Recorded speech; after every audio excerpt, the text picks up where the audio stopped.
please. Dear Father, Lord, we come to you this morning and pray that you will bless us today, Lord. I just pray that you will be with our people, Lord, and be with all those that you've created. And just I pray a special blessing for those, Lord, that are feeling ill today, Lord, as we get to the season where people get sick. And I pray that you will be with those that have lost loved ones, be with their families, Lord. I just pray that you comfort their hearts and just fill our hearts with joy and love, Lord, and just pray that you will help us to be wise and make good decisions and impact the generations of the future people to come, Lord. In Jesus' name, amen. First order of business is roll call. Brad Cobb. Janelle Fulbright. Here. Bill Langton. John Baker. Here. Jack Baker. Here. Harley Moses. Here. Julian Coates. Here. Justin Smith. Here. Jody Fishington. Here. Meredith Braley. Here. Don Garvin. Tommy Boy Jordan. Present. Curtis Snell. Here.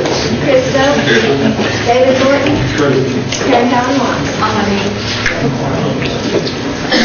Next item is approval of minutes from October the 16th. Second. We have a move and a second. All those in favor? Aye. Any opposed, same sign.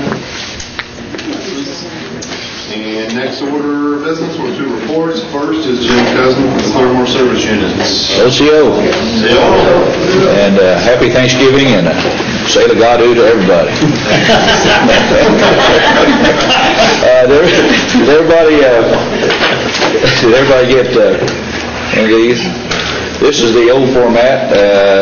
Next month we'll do the new format that Ed, of course, Ed's always beating me to the punch, so he's got the new format for you. As far as the Claremore Service Unit is hosting the JCC, which is a joint combined council of the CEOs, the chief medical officer, the CDs, chief nurse executives, and HAOs, and we're hosting that. It's a quarterly meeting, and we're hosting that at the Southern Hills Hilton on December 4th and 5th, and they have some primary meetings on the 3rd. We're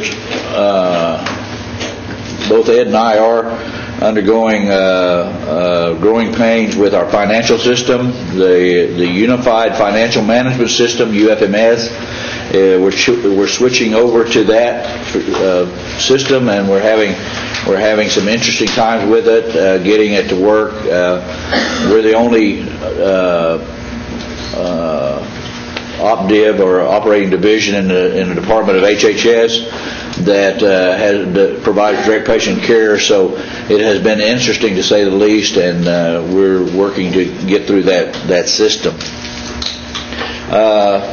Last Friday, the Claremore Indian Health Board of Directors met at Wyandotte and talked about the jurisdiction issue and spoke about the designation of designating the facility and surrounding parcel of land as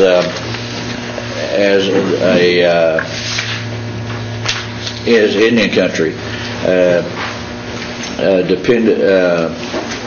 And so anyway, the resolution was tabled pending clarification, and also the representatives are to go back to their tribes and get resolutions to support.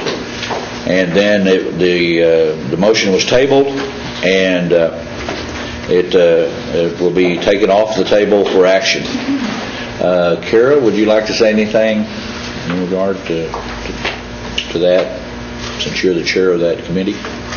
Well, what we're doing is, originally this council, the body in the past term, had passed a resolution requesting concurrent jurisdiction of the Claremore Indian Hospital. For the new folks, currently the Claremore Indian Hospital is under exclusive federal jurisdiction, which creates a federal enclave where only federal marshal service or federal bureau of investigation can respond, which means a delay in reality for the security of the patients, the staff, and anybody in that area, because they have not, or not willing, for at least the past 8 years, I think, been willing to allow Cherokee Marshal Service or other security to respond.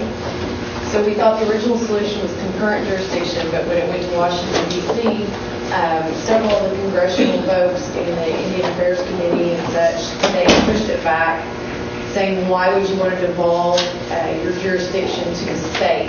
You should devolve it to the tribe because it's a sovereignty issue, or to Indian country.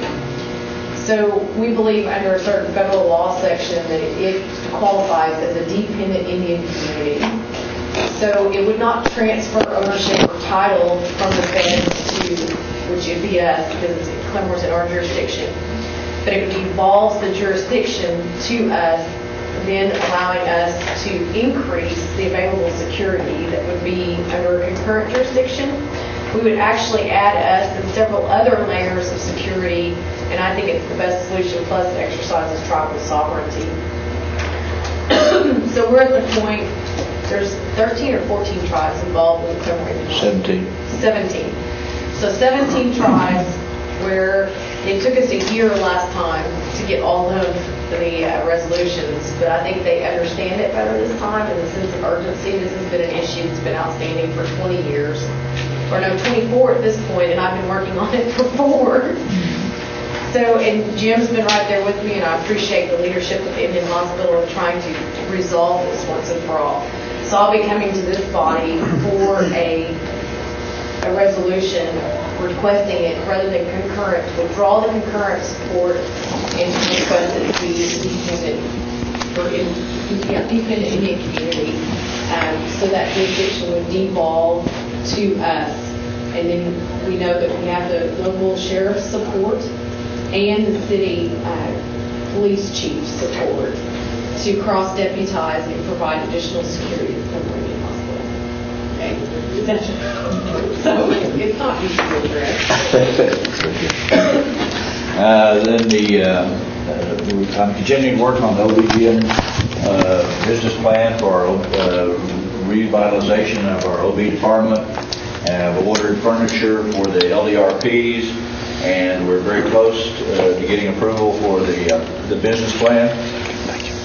There will be a combined council meeting, the annual combined council of the national meeting, and it will be in San Diego again, and I think it's in February. We had a drive-through flu clinic. It was our first one, and ran it for 4 days, and we had learned a lot of lessons, and we should have a better one. And I think there's a picture at the end of them actually giving a shot in your packet.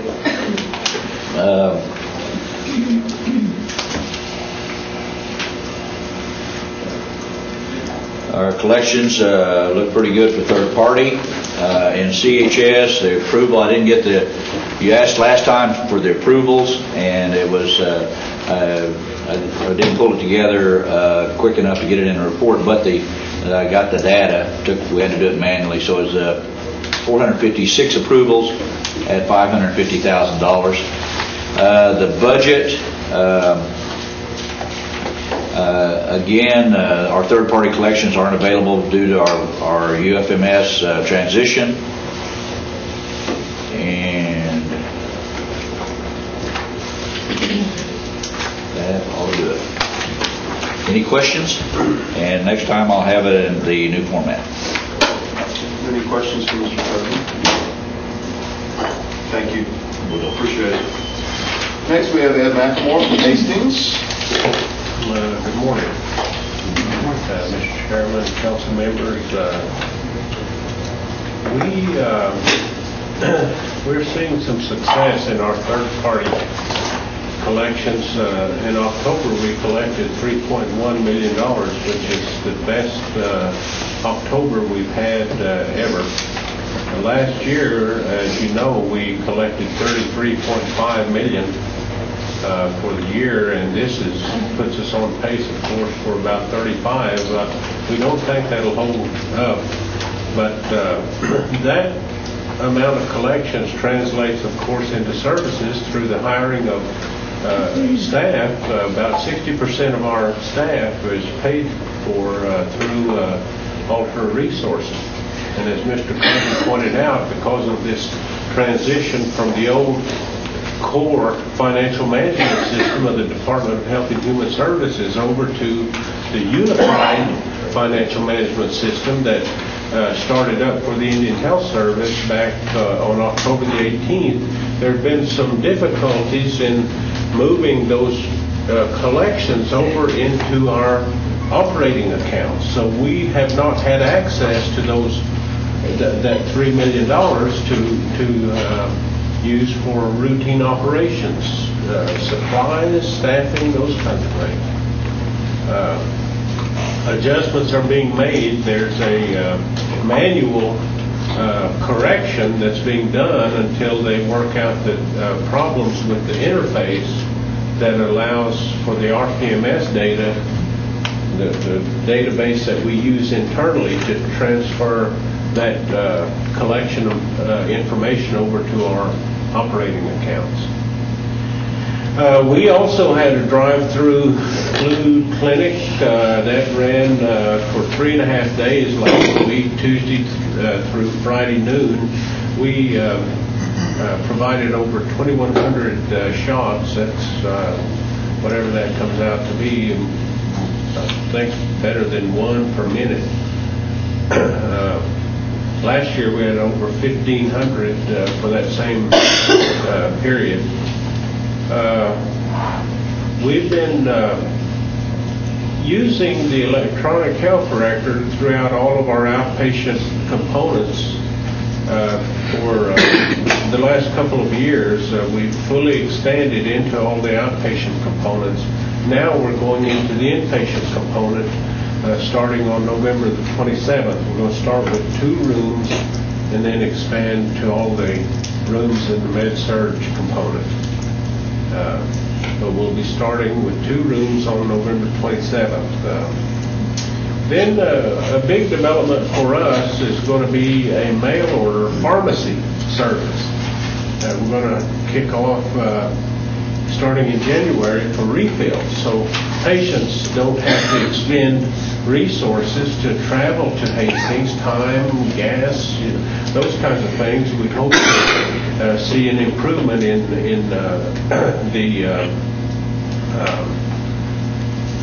our ability to provide that service through a mail order pharmacy. We're trying to work out the details about the payment for the postage right now. There's a little bit of a difficulty in working that out with the postal service, but that's being worked on. We hope that by doing this we'll reduce our traffic through the pharmacy area by about 2/3 for refills. We're presently on a continuing resolution, the second one for the U.S. government. It takes us through December the 14th. The first one ended last week. No, I beg your pardon, it ends on the 16th, this Friday. And the next one will take us through December the 14th. And there will be pro rata funding made available based upon those number of days included in each of the CRs. There's been a lot of discussion in the national news, local news. There have been some developments related to MRSA. And there's some information, if you are asked about how that's affecting us at Hastings, we have some information for you to share with your constituents about that. Our visits, there's some ambulatory visit data, discharge data, and the third-party collections data included in this report. That's it, Mr. Chairman. If you have any questions, I'd be happy to answer. I'll have a couple. Number one, on the mail-in pharmacy, is that anywhere? Is that any federally recognized tribe? Is it just Cherokee citizens? Is it only people within the Hastings jurisdiction? Well, it would be for those patients who we provide services to as part of our patient population. And it doesn't matter really where they come from. If they're able to come to Hastings and receive services through Hastings, which includes the medication orders, then we would send those out. We're not limiting those to the geographic service unit area that we presently, it's just for Hastings patients, but if they happen to live in Claremore service area, then we would mail to that address. The second thing, have you had any MRSA cases positively identified in any of our clinics or hospitals? We have had 2 cases identified on staff, and we routinely see MRSA cases as transfers in as part of our inpatient population, and we address those. But we've had 2 staff members who have had MRSA that we've dealt with as we placed them on leave pending resolution of that condition. Mr. Sloat has a question, I believe. Mr. McElmore, would you envision the diabetic test strips being included in that mail program, and then how do you distribute those at Hastings? Well, I think if those would be considered medication orders, we could probably include that. Right now, they're considered to be just standard supply items, and we have not included those as part of the mail order service. But we could certainly look into that.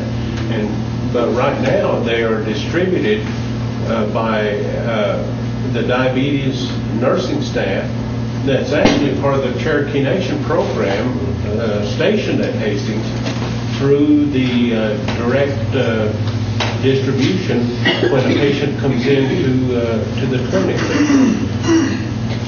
So, but you guys don't involve yourself in distributing any of those supplies?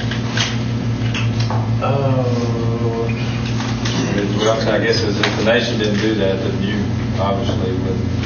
Well, we probably would figure out a way to do that. I mean, it's just been a cooperative effort for the last several years with the Cherokee Nation.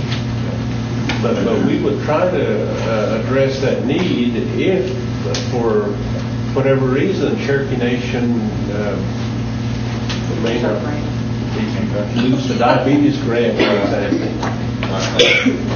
I would like to request that in your discussions on mail-outs, we at least discuss that and see the possibility of sending good testing strips in there, because that's pretty big. Any more questions for Mr. McIntyre? All right, thank you very much. And next we have Melissa Garrett from Cherokee Nation Health Services. Good morning, everyone. I look I'm funny sitting here.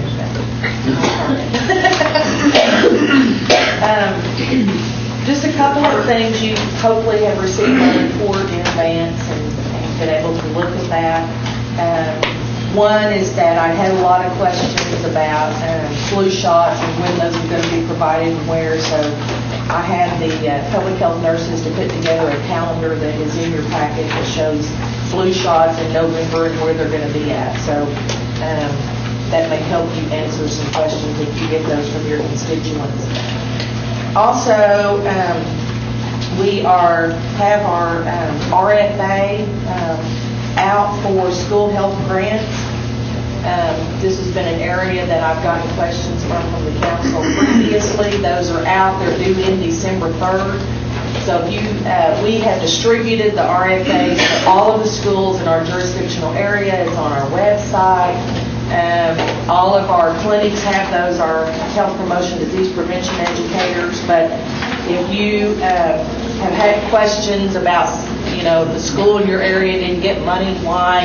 And it's probably because they haven't responded to the RFA. So if you want to make an effort, I gave you a copy of that you could ask your superintendent or principal in your area, if you want some money from Cherokee Nation in the health arena, here's an RFA, you should respond to it. So I gave you a copy of that. And Mr. Chair, The next thing is that I attended an Oklahoma Town Hall Academy for State Goals 2 weeks ago and served on the health team for that, for the state of Oklahoma. And we came up with about 5 recommendations that pertain to health, and I just quickly want to tell you what those are. If you don't know what the Town Hall Academy for State Goals is, it's where the whole state, the congressional folks from the state, elected officials, the agency officials, and then this one, there was about 7 tribal governments that participated, and you involve in a 2.5-day long, intense planning session where you come up with goals for the state of Oklahoma, and then there's an implementation and lobbying team that takes that report and tries to implement it in the state with the legislature. And the goals for health, one was that they want to use the PACE program that Cherokee Nation has as a model and do a feasibility study for the entire state of Oklahoma to see where the areas in the state of Oklahoma are that have enough census to establish PACE sites. So I think that speaks a lot about Cherokee Nation as being a model for that, and a lot about the state and wanting to try to address our elder care situation. The second was a better partnership with the Oklahoma Healthcare Authority, which is the Medicaid authority that operates Sooner Care, to enroll individuals in Sooner Care and doing eligibility actually at the site. The third one is that they recognize the underfunding of Oklahoma area IHS and an effort put together to assist in lobbying for increased funding for Oklahoma and Indian Health Service.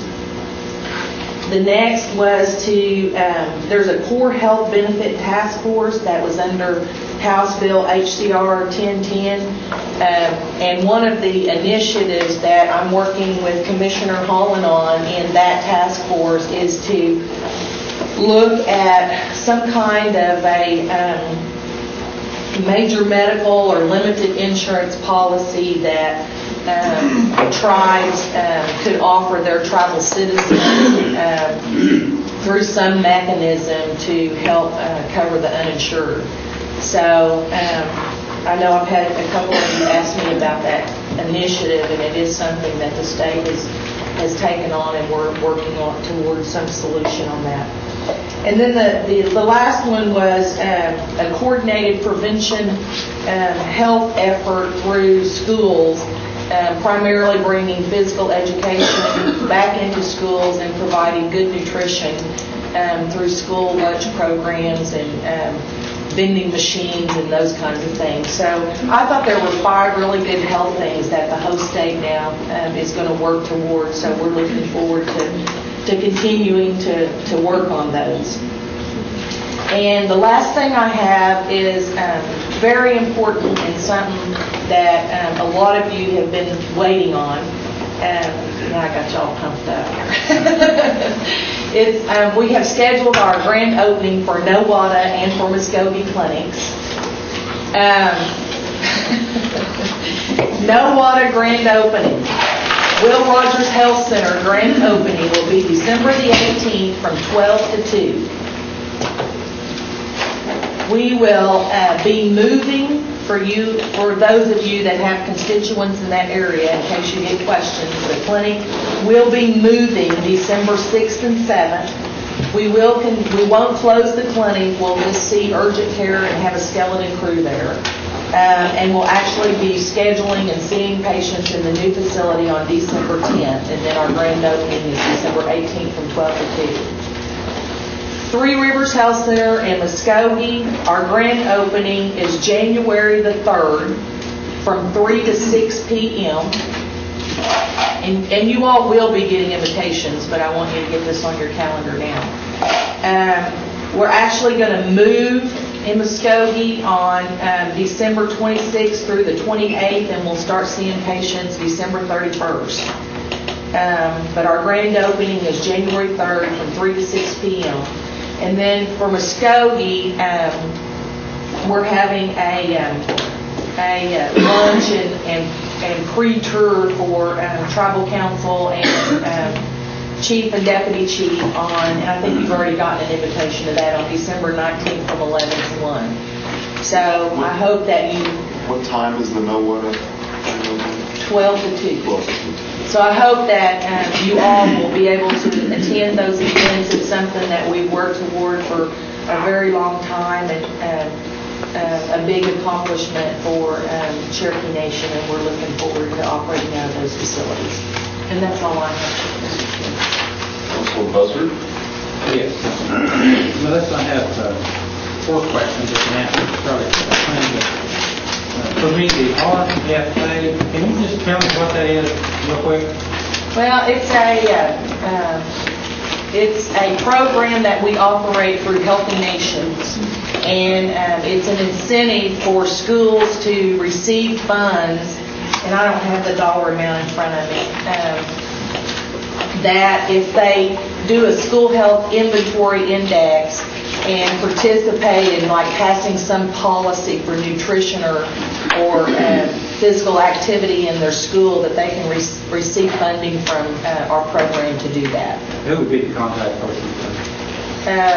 It's in Lisa Pivick's department.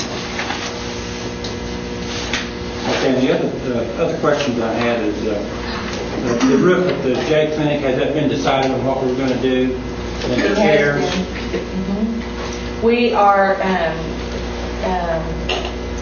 we got bids back on various different kinds of roofs, and they ranged from $110,000 to $450,000. We're taking the, I think it's going to cost us around $140,000. That it has a 10-year guarantee on it, which we think will take us through the time that we'll be able to get a new facility. Is that just repair the roof? Is that repair the roof? Okay, what about the chairs? Are they going to be delivered anytime soon? They are ordered. I don't know the delivery date off the top of my head, but I know that they have been ordered. I signed off on them. And you talked about the mail out for the pharmacy a while ago. Are we going to implement that through our? We currently do that at Nowata, in Bartlesville and Bonita. Jeff Sanders, our pharmacy director, is working with the pharmacy director at Hastings, and we're looking at different avenues that we can do. One of our goals is to implement that in all of our facilities. Okay, thank you. Ellen Watts? Thank you. Melissa, I understand that there is a potential that we need to respond to Lauren on this jurisdictional issue by January. You know if that's... I'm wondering if we need to move out of this committee to rules and have that, for us as a tribe, have that resolution on the rules committee. Probably I wrote that down. So I don't know if it would be okay with the chair and the body, but I'd like to make a motion that we move that to rules out of health to consider the resolution on dependent Indian country for Memorial Indian Hospital at this month's rules meeting. We have a first and a second, a motion and a second. All those in favor, say aye. Aye. Any opposed, same sign. Thank you very much. I'll move that to rules. I had a note too, so I'll leave it. So the chair of the rules may. Okay. Any other questions? Any other question? Councilor Fulbright. I know you've been really, really busy focusing on Three Rivers and everything, but we've got a really bad problem down at Redbird, and they kind of have the same situation over at the Manular Clinic. We're having a lot of people come in at like 7 or 7:30 in the morning for the drop-in or the urgent care, and by 9:30 or 10 they just put up a sign and say it's closed for the rest of the day. You know, they'll have 35 or 40 come in, and that's more than they can handle. And what are those people supposed to do? Just go to Hastings? I mean, they're really short-staffed. I mean, they crowd up down there, and I'm sure it stresses out everybody. You know, they got way too many people for the amount of people. The doctor. Are those really urgent care patients? Well, it's called walk-ins or drop-ins, whatever you call it. Well, I'll just have to check. I don't know what the issue is, but, something that happens sometimes is that those urgent care clinics is what they're called. Those are for urgent care problems that you have that day. What we don't want is people just, trying to walk in. If you can make an appointment, that's the best scenario. I mean, you're guaranteed to get in. If you miss your appointment and you just decide, oh, well, you'll just go walk in tomorrow, they're going to be triaged, but there's not going to be a priority to get those in. And of course, we do only have, so many slots that we can take people. So, and I'll check on both facilities to see, if there is an issue. But I think one thing is that when you talk to constituents, if you can, help explain that if they can get an appointment, they need to call and get an appointment. If they have an appointment, they need to keep that appointment. Our no-show rate at Salisol is like 30%, which is very high. I understand that, but the problem is, because we all experience it day after day, calling in at 7:30 for a same-day appointment. Well, you call till 10 after 8, and maybe they just have a few slots open that day because some of the providers are not there. Well, you can call for a week and still not get an appointment. I don't know if it's just basically there's not enough providers there, there's too many people wanting the service, or maybe there's too many people, just got cold and flu, maybe they ought to stay home and they need to be retrained. I don't know. It is terrible that 30% of them don't show up, but it's really, really hard to get in up there. My point is, I guess we just don't have enough providers. Councilor Fishinghawk. I was going to say for the record that I have made a point when my constituents call to go down to Wilmington, and y'all people start lining up at 7:15, at 8:30. When I was down there at 8:25 one day, their slots was full. I've actually called in at 8:05 and say the slots are full. So I've checked on it, but I'll just tell you that. We do only have so many slots. Because we have appointments, and then we have,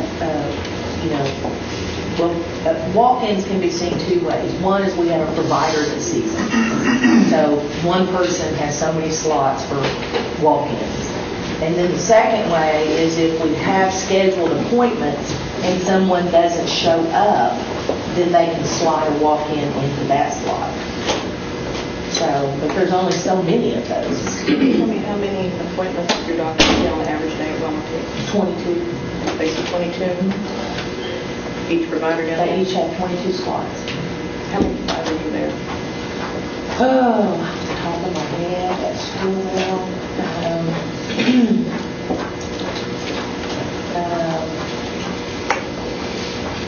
I don't know, I probably better just get you that information. I don't want to give you a wrong number. Okay, could you get it? We have about 987 in all of our facilities. I don't know exactly how many's at school. Can you get it for me, because I might know how many appointments we're seeing about there? I can give you that information. Okay, I appreciate it, thank you. Sure. Madam Speaker, you have the floor. Melissa, my perennial question. Do we have an estimated time for the dental clinic to begin? Can I ask when? I don't know. Oh, but we are going. Mary, this one moment she reported her show.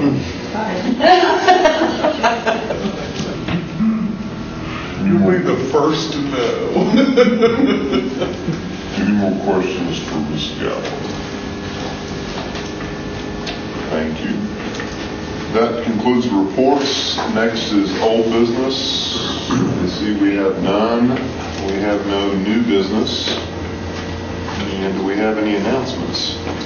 Mr. Chairman, we'd like to invite council members, if you're in town tomorrow, to come up to Hastings. We're having our Thanksgiving dinner as well. I know you probably are too here. You're not. We're done on it. You can come up and join us in Hastings. What time? At 11 o'clock, 11 to 1. They've got a diabetes awareness event at the Ribbon Baptist Church in Stavenall this Saturday, November 17th, starting at 9:30. And then I think they're going to feed too. I think they're going to do some walking and awareness about diabetes. Any more announcements? As Councilor Jack Baker so playfully pointed out, we'd like to thank Councilor Fishing Hawk for providing the bottled water this morning. That was an inside joke. And if there's no more announcements, I need to move that we adjourn. Somebody want to make that? So moved. Second. Got a first and second. All those in favor of adjourning? Aye. Any opposed? Carries. We are.